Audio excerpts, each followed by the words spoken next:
Welcome back, everybody. We're going deep today into the world of online marketplaces, specifically Craigslist. Yeah. You guys send in some truly creepy encounters. I got to say, reading these stories, I was just left with this feeling of like, okay, great deal, Right. but whoa, maybe not worth the risk. It's that balance, right? You go on Craigslist for the bargain, Yeah. and sometimes that bargain comes with a little bit extra. A little bit of a side of terror, perhaps. Side of terror. Yeah, exactly.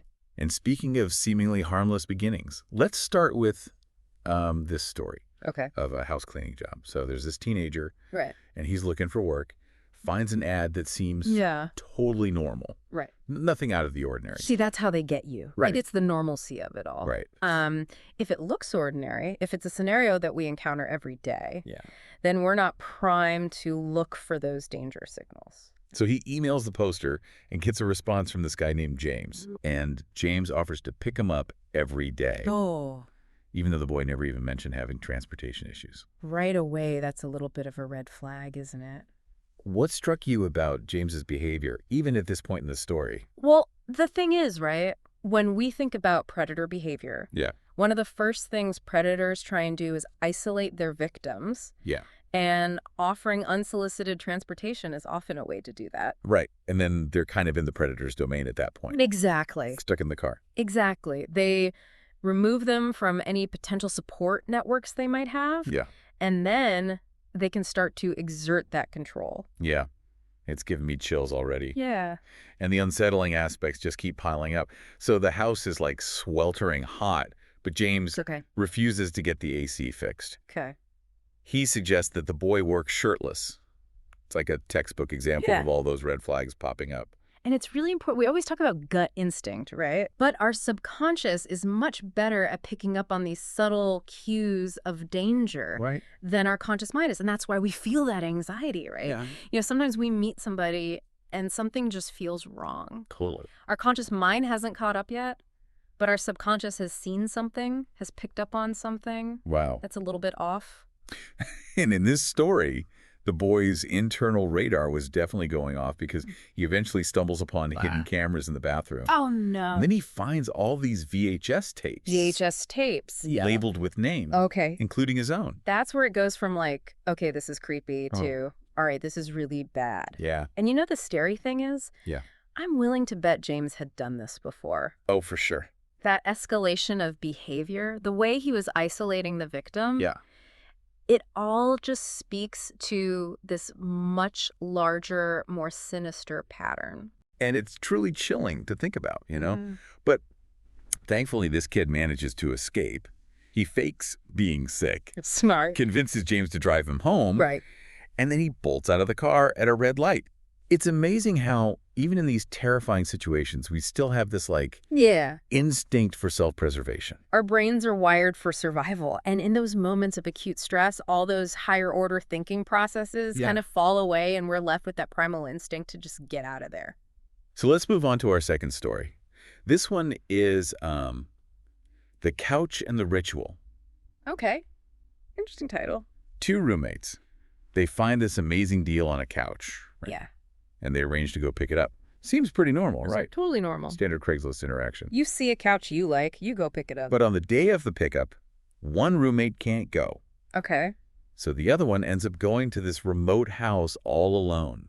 All right. Already, I don't like where this is going. Yeah. Right. He gets to the house. It's tucked away amongst all these trees. Okay. So already, isolated location. Isolation. Yeah, that's another classic predator tactic. He knocks on the door, and the seller directs him to the backyard. Backyard? Why the backyard? So he goes to the backyard, and he finds 4 figures in black robes standing around a chained pit in the ground. Oh, come on. I mean, what would you do? I don't even know. I mean, how do you even process that? And before he can even, like, process what he's seeing, the seller asks him, "Where's your friend?" So they knew he was supposed to come with somebody else. It's like they were expecting him, but also expecting the other person. It's creepy, man. It's like they had this whole thing planned out. Yeah. What do you make of that detail? Well, it highlights the danger of anonymity, right? Like, we often assume online that people are who they say they are. Yeah. But this story shows that's not always the case. And what's even more unsettling is that they somehow knew he was supposed to come with someone else. Right. Makes you think about what other information people can access about us that we don't even realize they have. Exactly. It's a reminder that our digital footprint is often much larger than we think. So if you were in that situation, I mean, what would you have done? I mean, honestly, I'd like to think I'd just turn and run. Yeah. But, you know, we humans, we're really good at rationalizing things, especially when we're in uncomfortable situations. Talking yourself out of it. Exactly. Yeah. So I probably would have tried to convince myself that it was all just a big misunderstanding. Right. But looking back now from a safer distance, I realize that those feelings of unease, those red flags, are there for a reason. Yeah. We need to trust those instincts. And we need to have an exit strategy, you know, just in case. All right. Our next story is a little bit different. Okay. It hits close to home for me because it involves a 12-year-old girl. Oh, wow. Okay. And she's on Craigslist looking for a storage tote for all of her craft supplies. Makes sense. Finds one, contacts the seller. Yeah? And they arrange to meet at a local store. Seems responsible. Right. So initially it seems like a safe and logical choice. Public place. Lots of people around. But then at the last minute, the seller says he forgot the tote. Oh, come on. And he offers to drive her to his house instead. No, absolutely not. Late at night. Alone. See, that's a classic manipulation tactic. Right. Changing the plans at the last minute, trying to isolate the victim. So in that situation, what would you have advised her to do? Honestly, scream, run, call for help, anything to get out of that situation. Yeah. You know, it's so important to empower young people, especially girls, to trust their instincts and say no when something feels wrong. Right. Her gut feeling was definitely right. Okay. Because the seller then recites her home address. What? How did he know that? Information she never shared with him online. That's terrifying. That just shows how easy it is for these predators to gather information about us. So it's a terrifying illustration of how quickly things can escalate and how online interactions can spill over into the real world. It's like those two worlds are blending together. And becoming harder and harder to separate. Exactly. But thankfully, this girl, she trusted her instincts, refused to go with him. Good for her. She ran home and thankfully, her neighbors intervened when he tried to break into her apartment. Oh, my God. So it just shows you how important it is to be vigilant, to be aware of your surroundings. Absolutely. And to teach our kids about these dangers. Right. Because, you know, it can happen to anyone. It really can. And speaking of vulnerability, our final story for this part of our deep dive is about the allure of a deal that's too good to be true. I think I know where this is going. We all love a good deal. So this young man, he's dreaming of owning a Mustang.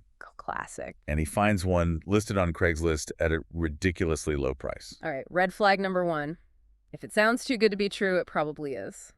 What are your initial thoughts when you hear about these types of deals?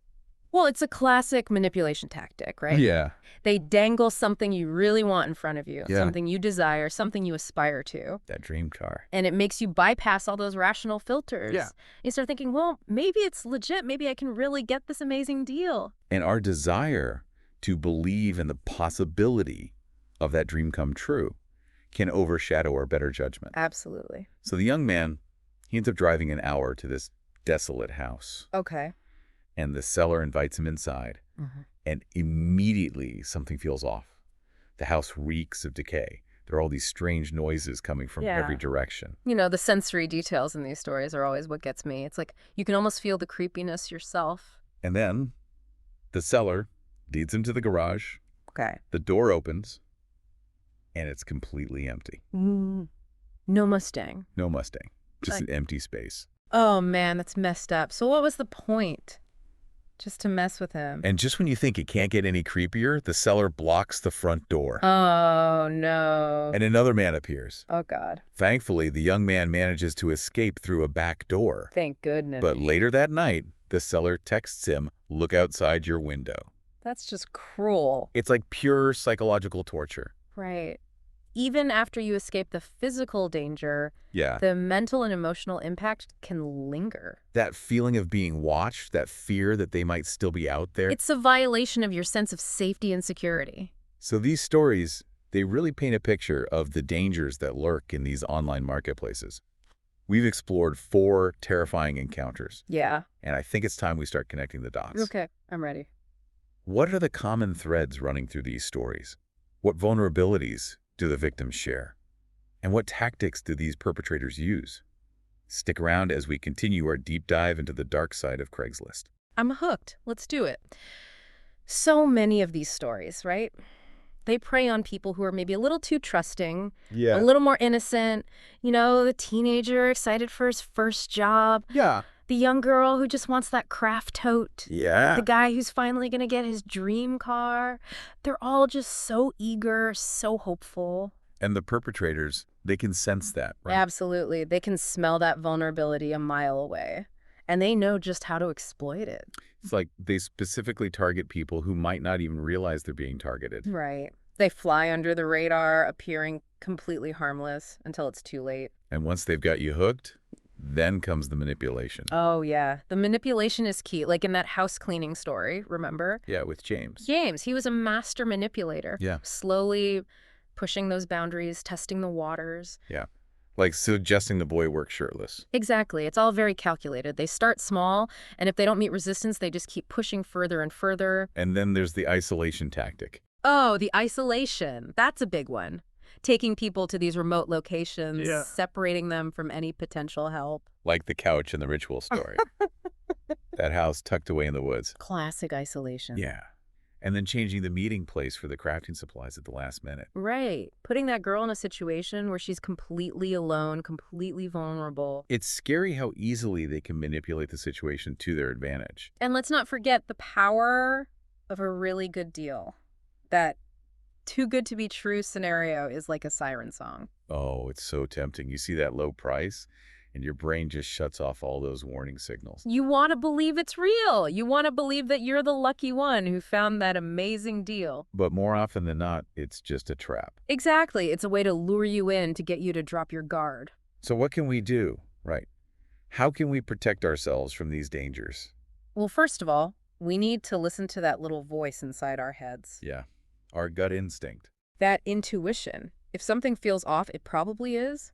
Don't ignore those red flags. And it's not just about intuition, right? We also need to be proactive. Do our research. Absolutely. Verify information. Don't just take things at face value. Look into the seller, check for reviews, see if anything seems inconsistent. So if you're buying a car, for example, you'd want to run the VIN number, make sure everything checks out. Exactly. And don't be afraid to ask questions. Lots of questions. If the seller gets defensive or evasive, that's a huge red flag. And when it comes to actually meeting up, safety should always be the top priority. Always. Meet in a public place during the daytime and let someone know where you're going. If possible, bring a friend along, or at least share the details of the meeting with someone you trust. Right. Having that extra layer of accountability can make a big difference. And of course, never ever share any personal information you don't absolutely have to. No home addresses, social security numbers, nothing like that. It's all about minimizing your risk, right? Being smart about how you use these platforms. Exactly. You can enjoy the convenience of online marketplaces without putting yourself in danger. So it seems like the key takeaway here is awareness. Being cautious, taking those extra steps to protect yourself. Absolutely. You don't have to live in fear, but you do have to be aware of the risks. And sometimes the best deal is the one you walk away from. That's a good point. A bargain isn't worth risking your safety or your peace of mind. Now, we've talked a lot about the victims, the perpetrators. But what about Craigslist itself? Right, the platform. Do they bear any responsibility in these situations? Or are they just a neutral space for these interactions to occur? Yeah, it's a tough question. I mean, on the one hand, they're just connecting buyers and sellers. Yeah. It's not like they're directly involved in these transactions. Like a digital bulletin board. They put up the posts, but they don't control what happens after that. But on the other hand, some people argue that they could be doing more to protect their users. Like what kind of things could they be doing differently? Well, they could implement more stringent verification processes, for one. Okay. Like requiring users to provide more identification or linking their accounts to other online profiles. Yeah, that would make it harder for people to hide behind fake accounts. Exactly. They could also make it easier to report suspicious activity, like have a more streamlined system for flagging scams or dangerous individuals. And maybe provide more resources for users on how to stay safe. Absolutely. Education is key. If people are more aware of the potential risks, they can make more informed decisions. It seems like there's a balance to be struck, right? Between making the platform user-friendly and also making it safe. It's a challenge for any online platform, really, especially one that values anonymity and open access. But as these platforms become more and more integrated into our lives, I think it's a conversation we need to keep having. Absolutely. The internet is a powerful tool, but it also comes with its own set of risks. So as we wrap up this part of our deep dive, what are the key takeaways for our listeners? Well, I think the most important thing is to remember that online safety is everyone's responsibility. We can't just assume that everyone has good intentions. We need to be proactive, we need to educate ourselves, and we need to take those steps to protect ourselves and those we care about. You know, it's interesting. We talk about online safety as if it's something separate from our real lives. Yeah. But the truth is, the online world is just an extension of the offline world. The same dangers exist in both spaces. It's easy to forget that when you're behind a screen. Right. But these stories, they remind us that those dangers are real. They're not just urban legends or scary stories. These are real people who experienced real harm. And it can happen to anyone. So we need to be vigilant, we need to be cautious, and we need to use our common sense just like we would in any other situation. So, to recap, what have we learned today? Trust your instincts, verify information, set clear boundaries, prioritize safety over bargains, and remember that your online actions can have real-world consequences. And sometimes the best deal is the one you walk away from. Now, as we move into the final part of our deep dive, I want to leave you with this question. What stands out to you from these stories? What resonated with you the most? And what will you do differently going forward to navigate the online world with a renewed sense of awareness and confidence? We need like digital street smarts or something. Right. Yeah, exactly. We're so used to just clicking and buying and not thinking about the potential consequences. It's so easy to forget that there are real people behind those profiles. Right. And those people aren't always who they seem to be. It's not enough to just memorize a list of red flags, you know? No, you have to develop a way of thinking about online interactions. Like a healthy sense of skepticism. Exactly. Always question, always verify. And sometimes, even if that deal seems amazing, you just got to walk away. Your safety is more important than any bargain. So much more. So thinking about these stories, Yeah. What will you do differently? What resonated with you the most? I mean, for me, these stories are definitely a wake-up call. I use Craigslist all the time, and it's easy to get complacent.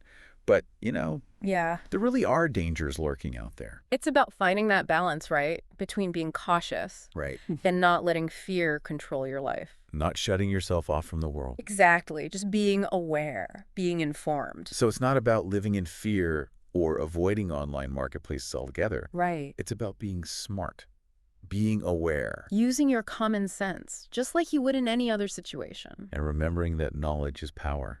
The more you know about the potential risks, the better equipped you are to protect yourself. Exactly. So thank you guys so much for joining us on this deep dive into the dark side of Craigslist. It's been a wild ride. We hope these stories, you know, beyond just being scary, have given you some valuable insights into how to stay safe online. So remember, stay vigilant, stay curious, and stay safe. And stay safe out there in the digital world. See you next time.